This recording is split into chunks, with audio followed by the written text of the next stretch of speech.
တော့ကိုးကွယ်နေတာကခင်ဗျားတို့ကကိုကြီးကျော်နဲ့အမေချမ်းဆိုမှတော့လူရိုင်းတွေမွေးလာတာဘာမှမဆမ်းဘူးကိုကြီးကျော်မမယ်ဆိုရင်ထရေအိုးပဲရမှာပဲသဘောပါလားအမေချမ်းပါဇက်ကထွက်တဲ့စကားကောင်းတဲ့ယဉ်ကျေးတဲ့စကားတခေါမှမပါဘူးဆဲလေအမေချမ်းကြိုက်လေမင်းကြီးမင်းလေးကကြက်တိုက်သေးတယ်တဲ့သူတို့ကိုးကွယ်တဲ့နတ်ကလည်းကောင်းတာတကောင်မှမတွေ့ဘူးအဲ့တော့ကျုံငယ်ငယ်တုန်းကအရက်တော့အမေကပြောတယ်အမေဟိုနတ်စင်ရှိရပလင်းကြီးကြသူတို့ကြဘာလို့လှူပြီးတော့တကယ်တောက်တဲ့လူကြဘာလို့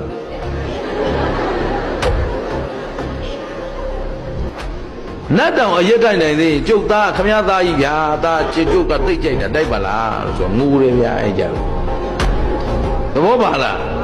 အဲ့တော့အရက်သမားလောင်းကစားသမားသွားပြီးတော့တကိုးရှင်လှုပ်ထားမှာတော့ဒီဗမာလူမျိုးအောက်တန်းကြတာနဲတောင်နေသေးတယ်အဲ့တော့ကိုးကွယ်သူမှားနေမှာတော့ဘလို့မှနောက်လိုက်ကောင်းစရာအကြောင်းရှင်းပါဘူးရှင်းသလား